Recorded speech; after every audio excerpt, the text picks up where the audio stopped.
Buenas noches, Sudamérica. Estamos transmitiendo en vivo. Ya lo tenemos a la compañera Ale Campos en pantalla. Bienvenida, Ale Campos. ¿Cómo anda, compañere?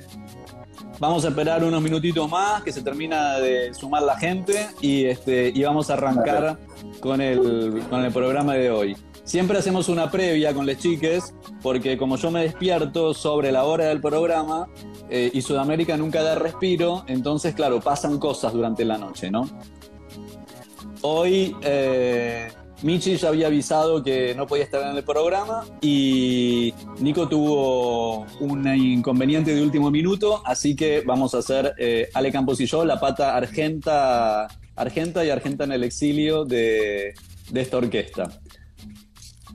Así que, de todos modos, vamos a ver cómo nos sale. Che, ¿qué tal? ¿Cómo andan las cosas por Sudacalandia, compa? Bien, re bien acá, ya empezando a cambiar el ritmo, transicionando del verano que venía así muy tranca bueno, ya el ritmo anual, clases, talleres, etcétera. Pero bien, con ganas de ir arrancando ya después de descanso largo que me tomé todo enero casi, así que bien. Está bueno, vimos que empezaste a difundir tus talleres en tus redes, después te voy a preguntar un poco para que nos cuentes de qué va todo eso. Sí, pueden entrar si quieren ahí al Instagram a chusmear un poco. El primer taller va a ser sobre Deleuze.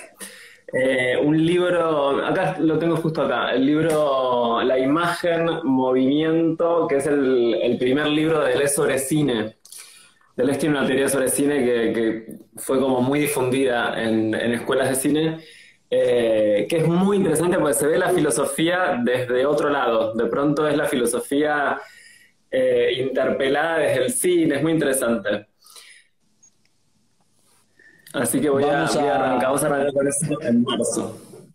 Vamos a armar un cineciclo, que eso estaría bueno, ¿no? Hacer un cineciclo Sí, filosófico político y hacerlo estallar acá en este sí. medio. Bueno, a mí me dicen que siempre la gente se termina de unir unos 10 minutos más tarde, qué sé yo. Yo cuando son los vivos entro a la hora y me re rompe las pelotas que se quedan hablando boludeces hasta las 10, esperando que se conecte gente, qué sé yo. Yo preguntaba si los vivos en Ah, Alemania empiezan a la hora, ponele, o esto es una cosa sudaca. Pero bueno, hoy que me tengo la sartén por el mango, empezamos. Buenas noches, Sudamérica. Bienvenidos a este programa que vamos a hacer hoy con la compañera Ale Campos. Las tenemos a Michi y a Nico, que hoy no se van a poder conectar, así que va a ser un programa casi totalmente argentino. Vamos a ver qué onda. Bueno, somos Nico Martínez y Omar Beretta y juntas hacemos este vivo para el colectivo Cuarto Mundo. Primero, expresar gratitud incondicional a la compañera Ale Campos, que estaba con 80.000 cosas y se prendió igual porque es un ídolo total. Así que bueno, muchas gracias por el apoyo incondicional de siempre a esta orquesta. Bueno, yo la semana pasada no estuve porque estaba viajando y en el vivo, pero la rompieron, chiques. La verdad que estuvo buenísimo. perdón, estábamos nerviosas sin tu conducción, ¿eh? Te quiero aclarar eso. ¿No sabes? Estaba el barco sin su timonel, sin su conductora. A mí me parece que salió mejor sinmigo que conmigo, parafraseando al compañero Nah. Julio Iglesias. Así que yo creo que yo ya lo terminé de escuchar y dije, cuando se den cuenta de lo bien que les salió, me van a dar una patada en el orto y no me tienen más en los vivos. Pero bueno, bueno, tenemos todo el tema muy grave y muy serio del tema de narcoestado, el tema del crimen, del sicariato que ocurrió en Paraguay, que bueno, Michi hizo una línea de tiempo muy interesante. A los que no escucharon el vivo les recomiendo que escuchen el último vivo en el que Michi explica todo esto con una línea de tiempo, exponiendo los elementos y, bueno, y explicando un poco de qué va. vamos a esperar a los compas de Paraguay para retomar ese tema, pero el tema de narcoestado, narco y deuda son unos temas que nos tocan muy de cerca porque según cómo termine de orientarse la geopolítica en Sudamérica, el narco puede llegar a avanzar y vamos a tener más de estos episodios, ¿no? Y después hablamos del tema de deuda y, bueno, hablamos, dijo el Mosquito, hablaron les compas del tema de deuda y Ale Campos habló un montón de George Cafensis, que estamos re enamoradas y que tenemos un podcast que se llama El Closet de la Deuda y que les sugerimos que lo vayan a escuchar porque ahí junto con Nico, con Michi y con Ale desmenuzamos mucho este texto que nos propuso Ale Campos. Bueno, ¿dónde habían dejado con el tema de la deuda? Arrancamos con tema de deuda, con el espinoso tema de la deuda. ¿Qué fue lo último que leíste? ¿Venís leyendo cosas de la deuda? Mira, hay una cosa que me pareció interesante, capaz media traída de los pelos, pero estuve escuchando algunos avances de la constituyente en Chile, ¿no? Y uno de los reportes, que esto lo vi en Twitter, dicen que la clase parasitaria no tenga poder de decisión sobre el rumbo del Estado, que los trabajadores decidan sobre las empresas y sobre la tierra y nacionalización de las empresas. Yo me quedé así como enamorada de esto, y estas cosas tienen directamente que ver con la situación de la deuda, porque, bueno, ya lo sabemos repetidamente, según los ciclos de la economía, pero se ha metido mucha deuda privada que pasa a ser pública y se termina financiando, y la terminamos financiando todos, ¿no? Entonces, a mí me interesó mucho el ángulo que le dieron ustedes en el episodio, en el vivo anterior, cuando dicen que tenemos que analizar cómo incide la deuda pública en la vida privada, ¿no? Cómo incide la deuda pública en la vida privada y los efectos que eso tiene, porque a veces pareciera que la deuda pública es algo que pasa en una esfera, no sé, en la estratosfera, y no terminamos de entender bien cuáles son los tipos de ajustes que el Fondo Monetario... Bueno, tomando eso está buenísimo lo que traes, porque viste que siempre se divide como tajantemente lo público y lo privado, cuando uno dice, por ejemplo, que, qué sé yo, que los privados pueden hacer lo que quieran porque total es algo privado, pero no incide en lo público, ¿no? Y acordémonos que en la historia de la deuda hubo un triste hito, que fue cuando se nacionalizó la deuda, cuando Cavallo, presidente del Banco Central en la dictadura, nacionalizó la deuda de los privados, es decir, todo se hizo pública una deuda que era privada, ¿no? Digo, ese vínculo entre lo público y lo privado es mucho menos tajante y mucho menos delimitado y segmentado que lo que se lo hace ver. Y esto que traes, digo, inmediatamente va a impactar de hacerse el acuerdo en las vidas privadas, porque va a aumentar el endeudamiento en cada una de las vidas privadas. En principio, se está hablando de una reducción de los subsidios que va a impactar directamente en las tarifas. Obviamente, una reducción de subsidios inmediatamente va a las tarifas. Con lo cual, esa reducción de tarifas va a implicar... El subsidio es un salario indirecto, digamos. El subsidio funciona como salario indirecto y como un instrumento de política pública para poder, por ejemplo, que las pymes y las industrias paguen menos tarifas de gas, de luz, etc. En principio, en la población, en la vida residencial, etc., va a impactar en que vamos a pagar más tarifa de acordarse y de firmarse este acuerdo, más tarifas de gas, de luz, probablemente de agua luego también.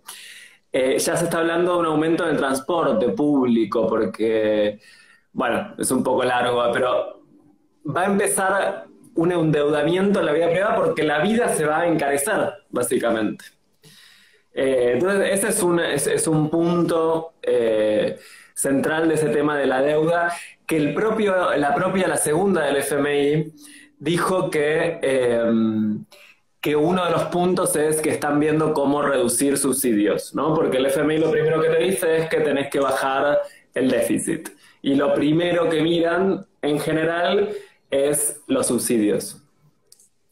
Es interesante esto en línea con que, bueno, esto se va a aprobar en el Parlamento, ¿no? Este acuerdo.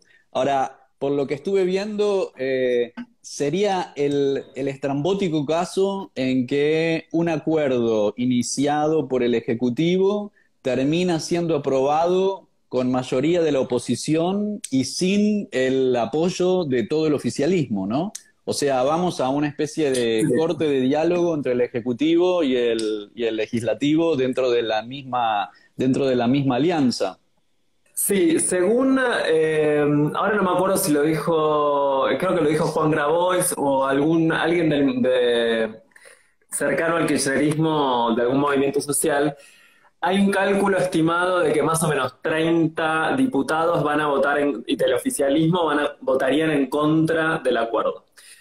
Eso implica más o menos que un 25% de la bancada del oficialismo no acompañaría el acuerdo, con todo lo que eso implica, y sí acompañaría la mayoría de la oposición.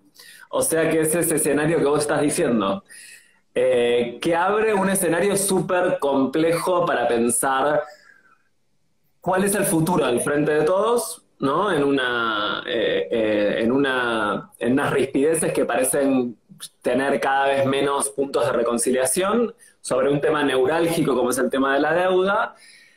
¿Cómo se va a transitar estos año y medio, 2 años que faltan de gobierno con un Frente de Todos con internas a cielo abierto, por un lado, y con, bueno, un impensado acercamiento de una oposición que el acuerdo les simpatiza lo suficiente para votar algo, una oposición que no votaba nunca nada y que no acompañaba nunca nada, está acompañando este acuerdo.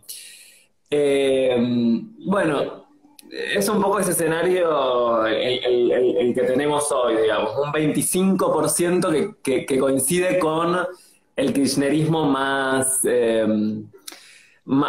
afín a la figura de Cristina, etcétera, no estaría acompañando la votación del acuerdo.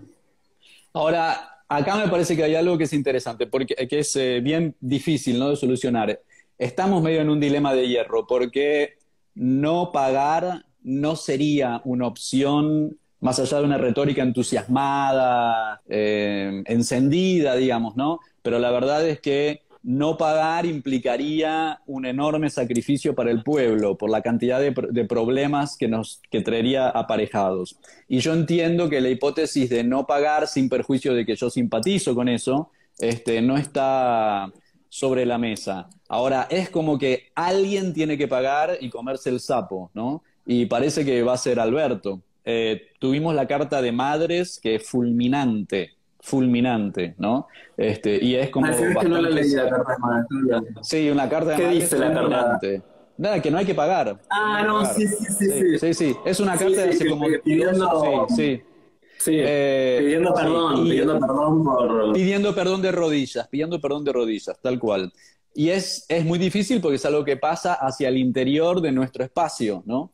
Que es como si tuviéramos que es como si tenemos que sacrificar un alfil, ¿viste? Alguien tiene que hacerse cargo de esto, habrá al interior del espacio habrá gente que se separe de esto, y bueno, esto yo creo que al interior del espacio le va a costar su futuro político, ¿no, Alberto? No sé cómo lo ves vos. Yo, volviendo a algo que decías antes, ¿no? Porque coincido con la postura de que la idea de no pagar, etcétera, es linda, pero es poco viable y poco realista a nivel político. Sí, decir lo siguiente, había sectores del gobierno dentro del oficialismo, no estoy hablando del trotskismo y la retórica de, bueno, no paguemos y qué sé yo, sino sectores dentro del oficialismo, dentro de los cuales creo que no estaba tan lejos Cristina. Acordémonos que cuando en la última misión del 2020 del fondo, Cristina, con ese sentido de la oportunidad, le hizo firmar a todos los senadores del Frente de Todos una carta de 15, 16, vos te acordarás, Saúl, una carta de 15, 16 hojas, impecable, una carta trayendo toda la historia del fondo a Argentina y recordando todo lo que implica el fondo y pidiendo un poco la posición. Nosotros hablamos el otro día del discurso de Cristina en Honduras. hay otro discurso que para mí hay que ponerlo en línea con ese de Honduras, que es el discurso de Cristina en Cuba antes de que asuma Alberto, cuando Cristina dice el banco, el FMI transgredió las normas, los propios estatutos del FMI, ¿por qué ahora no podemos, se dice que el FMI no da mayores plazos para devolver el dinero, etcétera? Bueno, perfecto, pero entonces apliquen el estatuto como es, no apliquen las partes que conviene.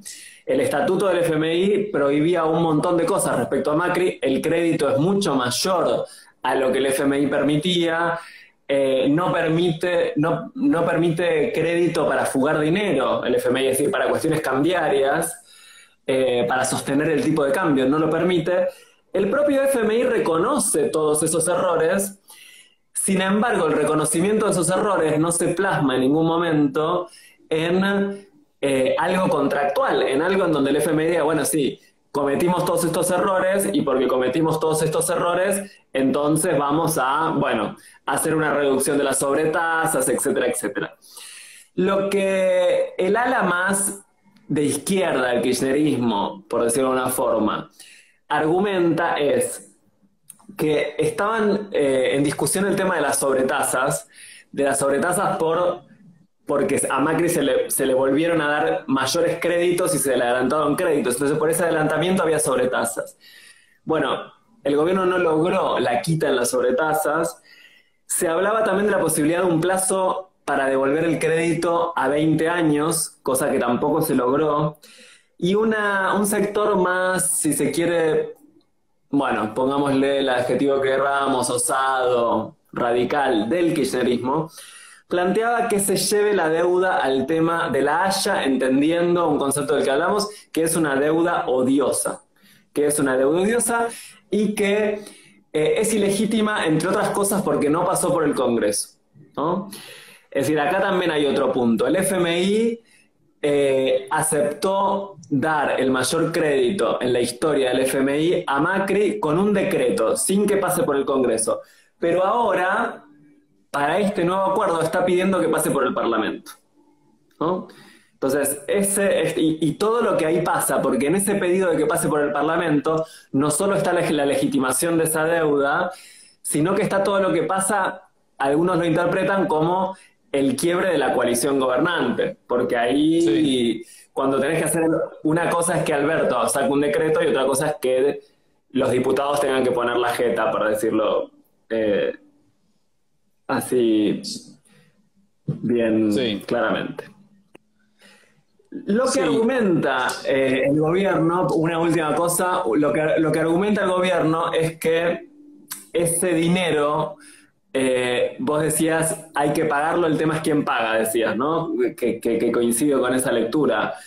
Bueno, el gobierno dice, lo van a pagar, vamos a trabajar sobre la evasión fiscal y sobre los grandes evasores.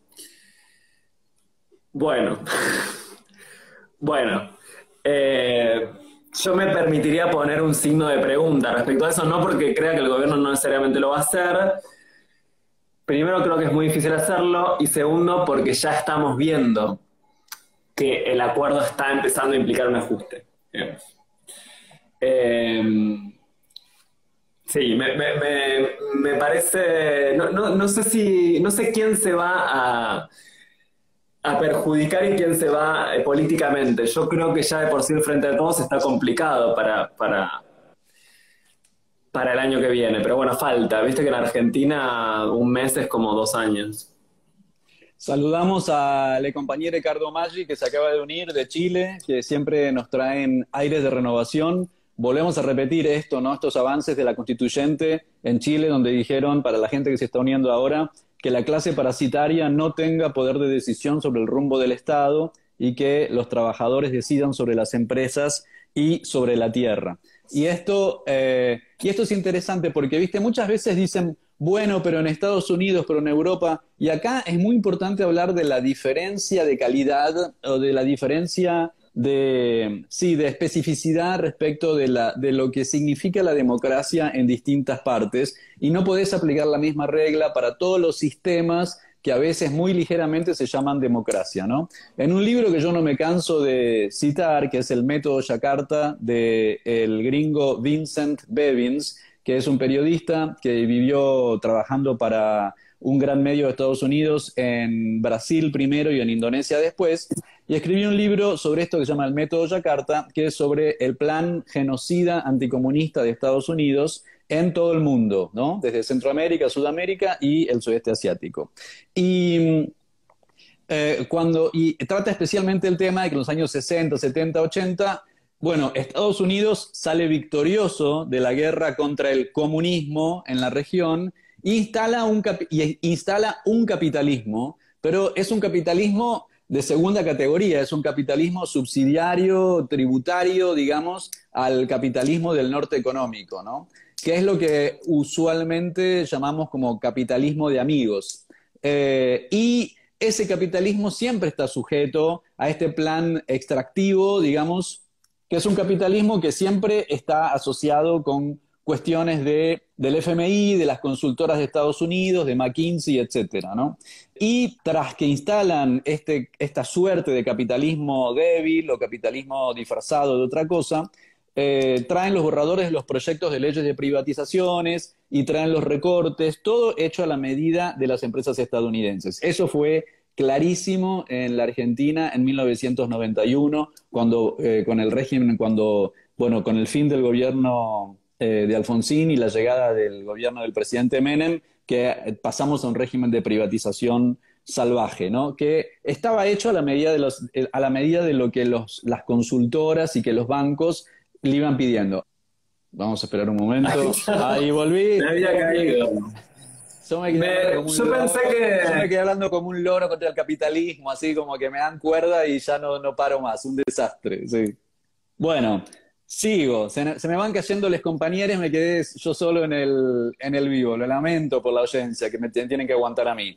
Entonces, ¿qué estamos? Bueno, dándole leña al capitalismo. Lo que estamos diciendo es que ese capitalismo de amigos que se instala en los países supuestamente liberados están hechos a medida de las empresas de sus países y de los bancos de inversión. Y entonces empieza una etapa extractiva, siempre en desmedro del pueblo, que tiene un ciclo de como 5 o 10 años, según, con esta ayuda del FMI se prende fuego todo y entonces vuelven a prestarle dinero. Y la verdad es que es importante rescatar esta carta de Cristina, a la que se refería Ale Campos hace un momento, donde cuenta un poco todo el itinerario de la relación con el Fondo Monetario Internacional y cómo es una institución de la que sería bueno dejar de pertenecer como bloque latinoamericano, que es lo que se intentó hacer, ¿no? Esto ya lo intentó hacer en su momento, se intentó hacer desde Venezuela, con el sueño del ALBA y la creación de un banco para acompañar procesos de crecimiento que estén en el interés del pueblo.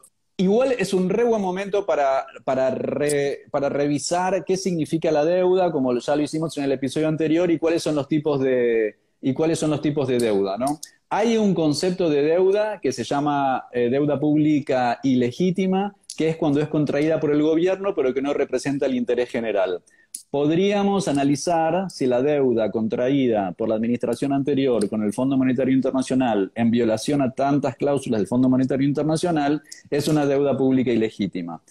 Bueno, ahora ya que hay acuerdo, no, pero es interesante porque esto podría llevar a dar lugar a responsabilidades de todos los funcionarios que participaron en el acuerdo. Estábamos charlando un poquito, gracias a Juanmi Talavera que nos manda saludos ahí a los compañeros de Paraguay que les amamos tanto. Estábamos viendo este tema, ¿no? De que este capitalismo de amigos al que se va llegando y que no representa una verdadera, que no es el mismo capitalismo que existe en el norte económico y que justamente no es porque el norte económico necesita de un capitalismo de segunda categoría, de un capitalismo de amigos para generar los enormes recursos que generan al hacer todas las extracciones y toda la expoliación de recursos que hacen en nuestros territorios. Después habíamos hablado de deuda pública ilegítima. Hablamos de deuda ilegal también, que es cuando es contraída en violación de normas, leyes o de la Constitución Nacional. Tendríamos que revisar qué pasa con esta deuda que fue aprobada por decreto, como recién nos estaba diciendo Ale Campos. Después está el concepto de deuda odiosa, que son los préstamos a gobiernos autoritarios o realizados bajo condiciones que violan los derechos sociales, culturales, civiles y políticos del pueblo. Esto es muy interesante porque creo que yo ya lo mencioné en un vivo anterior. ¿Qué pasa con esto? La deuda odiosa es paradójicamente, cuando Cuba se independiza de España, Estados Unidos ayuda a Cuba a discutir el pago de la deuda que había con España, porque España dice, bueno, te independizaste de mí, pero me debes toda esta plata que yo tenía invertida en Cuba y me la tenés que reconocer. Estamos hablando de deuda odiosa, ya termino con esta tirada. Y entonces Sí, sí. Estados Unidos le aporta doctrina diciendo que la deuda que fue contraída por un gobierno que es ilegítimo o que es autoritario, no la debe pagar el pueblo. Bueno, en este caso, deuda odiosa no sería. Y finalmente queda el concepto de deuda insostenible, que es la que solo se puede pagar a costa de grandes consecuencias de las condiciones de vida, de salud, de educación y empleo del pueblo.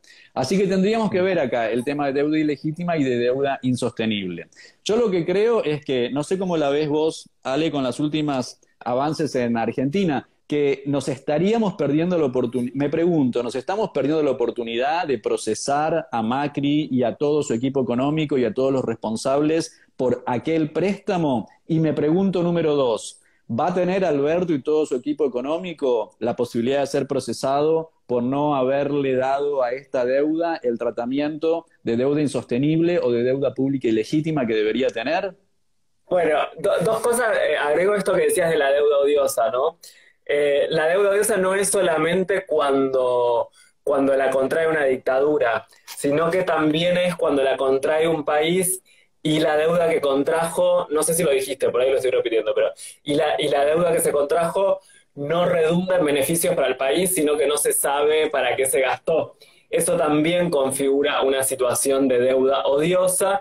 Y en el caso de Argentina, esto que vos decías de si estamos renunciando a la posibilidad de, ¿no? Lo que preguntabas, hay iniciado distintos procedimientos, el Banco Central está en eso, y se inició querella criminal por el endeudamiento a Macri y a sus funcionarios, a Duhovne y a otros.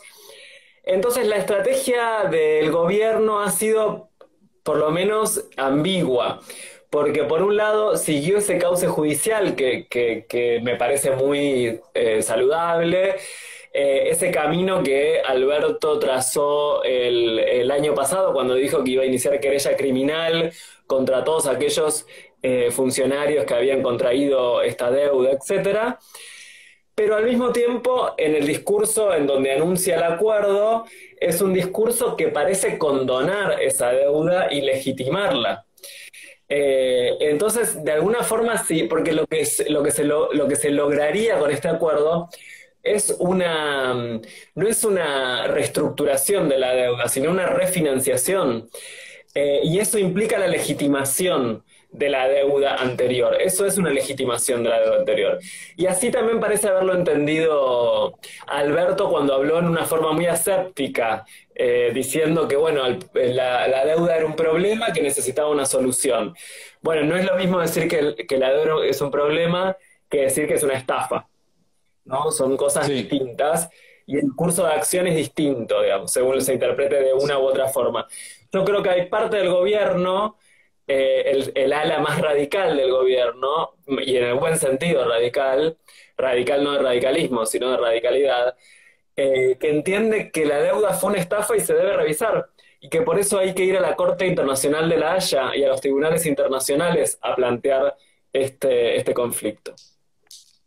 En ese sentido, es interesante también ver la parcialidad del Fondo Monetario Internacional. Y bueno, estamos a las puertas de una probable guerra entre Rusia y Ucrania.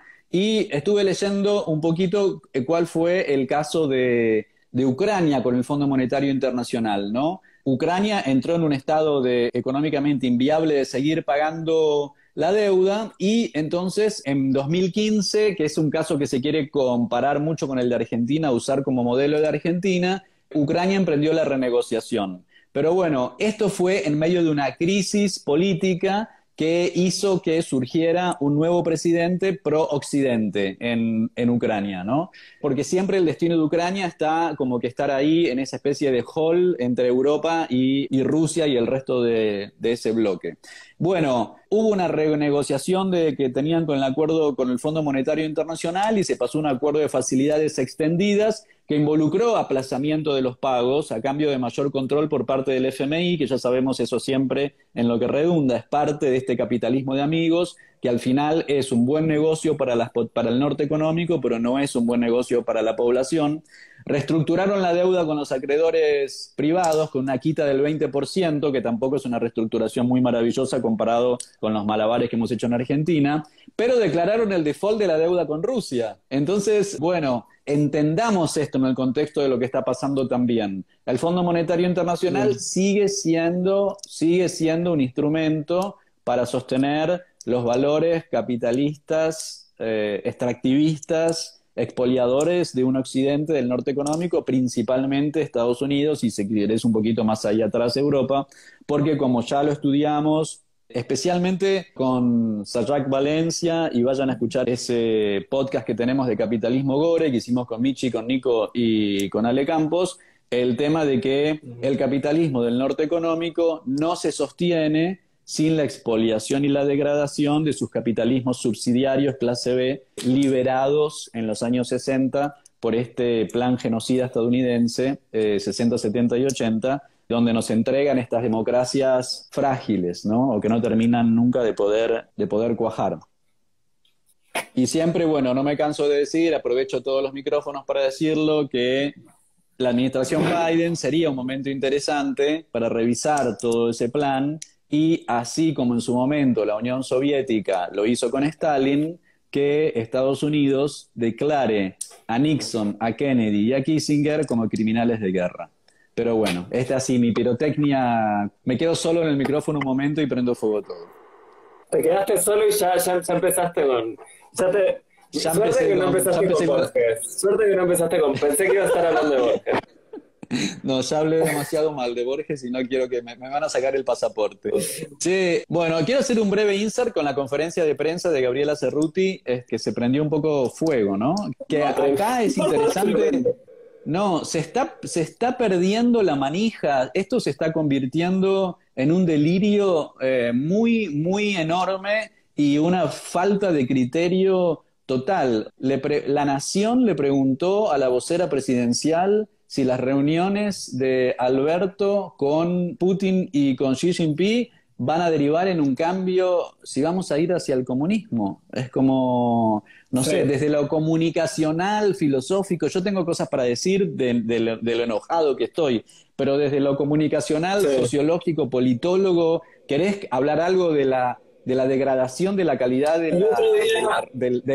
A mí me sorprendió esa conferencia porque aparte no es un periodista o dos periodistas los que tiran el delirio, sino que es una tras otra pregunta de distintos periodistas de distintos canales, o sea, son muchas. En general siempre en una conferencia salta uno o dos con alguna cosa medio delirante, pero en este caso eran varias. Yo lo hablaba el otro día con un amigo que me decía algo interesante respecto a eso, me decía, es que la derecha no tiene otra alternativa que erosionar el sentido y el lenguaje, ¿no? Como las derechas ya no tienen otra forma de sostenerse, porque ya no pueden crear ningún tipo de utopía, porque ya no es la derecha de los años 80, 70, que prometía con Thatcher, con Reagan, un neoliberalismo, una liberación del individuo y todo eso, que fue una etapa muy utópica de la retórica neoliberal, con Thatcher, etc.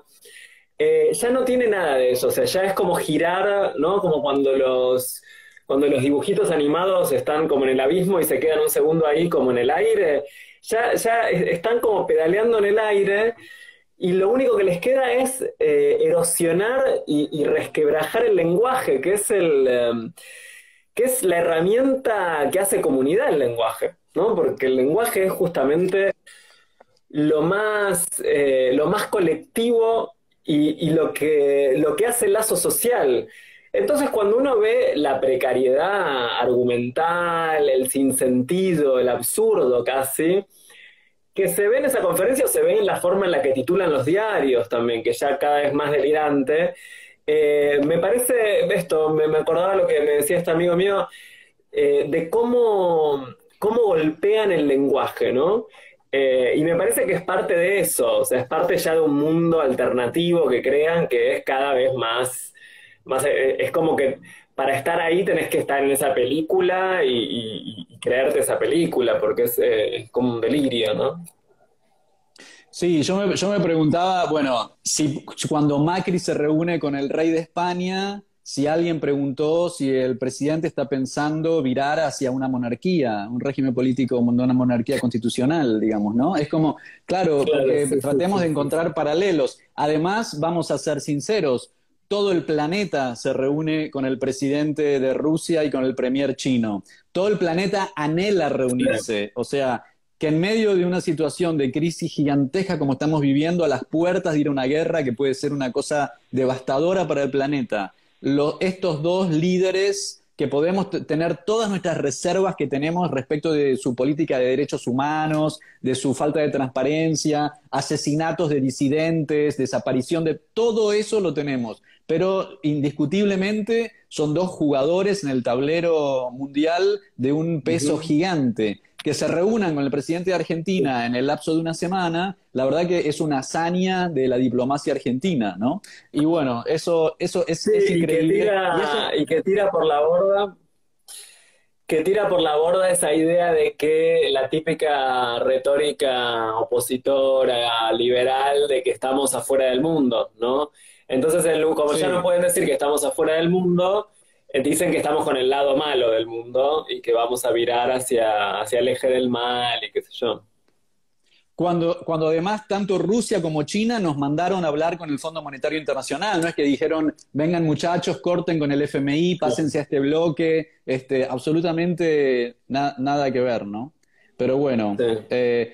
saludo a nuestras compañeras de Muy Guaso, Cochabamba, en Bolivia, que son las que siempre nos recuerdan que hoy la pelea se da en el campo del lenguaje, ¿no? La revolución es en el campo del lenguaje. Como vos decías hace un momento, que el lenguaje es la herramienta que hace comunidad. Y la apropiación del lenguaje que hacen a distintas formas de derechas, la verdad que saben hacer ese trabajo bien. Sí, no, que hay un libro, dos recomendaciones a raíz de lo que traes ahora. El cierre del Congreso de la Lengua Española en el año 2020, si no me equivoco, que se hizo en Córdoba, lo cierra una gran escritora argentina, cordobesa, que se llama María Teresa Andrueto, que fue ganadora del premio Hans Christian Andersen, bueno, una gran, muy comprometida escritora. Hace un cierre que lo pueden encontrar en YouTube, ponen cierre del Congreso de la Lengua Andrueto, un discurso impresionante que habla sobre el tema del lenguaje inclusivo y demás, y habla de algo muy interesante de que es un libro de Víctor Klemperer, que fue un tipo, un judío, que fue haciendo una crónica de cómo el nazismo iba interviniendo y erosionando el lenguaje. Digo, es una práctica típica de los regímenes totalitarios, las operaciones de violentamiento que hacen sobre el lenguaje, ¿no? Digo, está como muy estudiado, es interesante analizarlo. Digo, esto de raíz de lo que traías de les pibis, las chicas de Muy Guaso. Sí, y me parece que tenemos que reconocer que parte del éxito del trabajo que viene haciendo las derechas sobre este campo del lenguaje se puede cristalizar en esta conferencia de prensa, que fue como, por ahí alguien en Página 12 lo llamó una opereta lisérgica, porque yo creo que tocamos un fondo con esta conferencia de prensa en lo que tiene que ver con la calidad, la pésima calidad de los medios, pero en este artículo de página también decían que esta situación no sería posible si no hubiera un sector grande de la sociedad que acepta, que legitima y que consume estos medios, ¿no? Y en ese sentido también que vota a ese espectro que sostiene estas maniobras. Y ahí yo ya me voy un poco más atrás con todo esto, pero me acordaba de Apocalipsis Queer de Lorenzo Bernini, que en un momento por ahí, que después lo vimos de vuelta con Sueli Rolnick, cuando hicimos el podcast sobre esferas de la insurrección de Sueli Rolnick, de que aprendimos a desear en el interior de la norma y que no soy actor de mi voluntad. Claro. Y eso que es de teoría queer clásica, digamos, ¿no? Podemos salir de ahí un momento y aplicarlo a la realidad, a la mirada político-económica que una parte grande de la población tiene sobre lo que está sucediendo, porque sí, porque es así, porque es un sector que consume estos medios, que también, como nosotros, como provenientes del espacio LGBT queer, aprendimos a desear al interior de la norma. Y si no hacemos un proceso muy revolucionario, que a los que somos del espacio LGBT se nos facilita, porque tenemos que salir a replantearnos absolutamente todo lo que nos enseñaron para poder llevar a nuestra identidad. Bueno, si no tenés esa gimnasia, comprás, qué sé yo, estás muy ocupado, entre que tenés deudas, pagar la hipoteca, la cuota del auto, no te alcanza para el colegio de los chicos, no tenés para no sé, bueno, lo vas entrando, ¿no? Y seguís comprando este guión que te vienen dando desde que naciste, de que sos heterosexual, de que a las mujeres les gusta el pelito largo, que a los varones juegan al fútbol y dicen malas palabras, como que seguís comprando y bueno, al principio te lo dan tu mamá y tu papá, que es el episodio más violento que tenemos en nuestras vidas, que es ese guión que corta nuestra subjetividad, y después te lo sigue dando la nación, ¿no? El guión. Y bueno, seguís. Sí, hay una industria de las frases, ¿no? Hay una industria de las frases. Esto también otro alemán contemporáneo, muy pensador del nazismo, Benjamin, lo analizaba muy bien el tema del periodismo. La industria de las frases, ¿no? Hay una industria de las frases, así como otras industrias tienen otras materias primas, otros productos. El producto de estas industrias son las frases y los públicos están muy segmentados y el año pasado hablaba con una chica que trabaja en Canal 9 y me decía, mira, nuestro público son mujeres de 60 del tercer cordón del conurbano, me decía, ¿no? Para su programa. Es decir, el grado de identificación y de segmentación de los públicos que hay y cómo se retroalimenta esa psicología, ¿no? Digo, no es casual y la derecha lo utiliza mucho mejor porque tiene más dinero para hacer estudios de comunicación, porque tiene más dinero para manejar la estética de los canales. Digo, me parece que si hay un aparato comunicacional precario es el aparato comunicacional Nakam Pop, ¿no? No, en muchas cosas la batalla cultural ahí se pierde por una cuestión de recursos también, por una cuestión de recursos y de dinero en ese sentido. Íbamos a hablar media horita porque no teníamos mucho para decir, qué sé yo, ya estamos a 5 minutos de cerrar. Compañere Ale Campos, ¿nos querés contar de los talleres con los que estás arrancando el año? Sí, les cuento, vamos a empezar en marzo con 2 talleres, en principio todavía en modalidad virtual, después me gustaría pasar a modalidad presencial, y van a ser uno sobre el pensador francés Gilles Deleuze y su libro La imagen en movimiento. Hay 2 grandes libros de Deleuze, 2 tomos, en realidad es el mismo libro de 2 tomos, La imagen en movimiento y La imagen en tiempo. Vamos a empezar con La imagen en movimiento, que es un libro muy interesante en donde Deleuze repiensa con Bergson el tema de la imagen, y es una discusión también con la psicología, porque la psicología, el psicologismo que piensa la imagen como en un dualismo cartesiano, ¿no? La conciencia por un lado y el mundo por el otro. Bueno, ¿cómo sería, ¿no? Y hemos estado hablando también, ¿no? Del tema de los medios y las imágenes. ¿Cómo es pensar la imagen por fuera de ese dualismo cartesiano, conciencia y mundo por el otro lado? Y él lo piensa en torno al cine, y está muy bueno porque hace dialogar el cine con la filosofía, y porque da mucho, a mí me gusta cuando la filosofía se pone muy concreta en algún punto, porque da muchos ejemplos de películas y de pronto los conceptos que da son más visibles, se vuelven mucho más visuales. Eso por un lado. Y por otro, un clásico que es Historia de la Sexualidad, acá primicia porque todavía no lo publiqué, Historia de la Sexualidad, vamos a ver el tomo de El uso de los placeres, el tomo 2 de Historia de la Sexualidad de Michel Foucault, que es un taller que ya di un par de veces y lo quiero volver a dar. Así que bueno, si a alguien le interesa, ahí está la info en el Instagram. Todas corriendo a anotarse en los talleres del profe Ale Campos, que son una fuega. Los datos, bueno, ya los tienen de acá de este vivo. De todos modos, es Alex Lai, Alex CSLY en Instagram, y si no, Ale Campos en Facebook. Ahí van a reconocer esa carita tan codiciada en el mundo mundial. Y se anotan en esos talleres. Yo paso el chivo que ayer me vi Pasolini de Abel Ferrara, la peli, ahora que estás hablando de las películas. ¡Qué bueno! Que es una fuega, la vi en la plataforma Movie, y la verdad que yo estoy pensando, me estoy saliendo de Netflix para pasarme directamente a Movie, me está dando unas satisfacciones enormes. Así que bueno, los que tienen esa plataforma o los que la pueden encontrar por ahí, ver la peli Pasolini de Abel Ferrara, porque tiene mucho que ver con lo que estamos hablando también, ¿no? Con el silenciamiento de las voces y con el empleo de la disidencia como forma también de sostener el capitalismo, ¿no? Así que bueno, estamos con esto. ¿Tenés alguna palabrita de saludo, de despedida? No, gracias por porque estábamos ahí, que salíamos, que no salíamos, que sí, que no. Nada, estuvo re lindo como siempre y venimos bancando todos los lunes, aunque haya bajas, seguimos así. Saludos desde Canadá, me encanta. Sí, siempre alguna. Sí, tuvimos una buena audiencia permanente todo el tiempo, así que gracias a la audiencia por el aguante de siempre.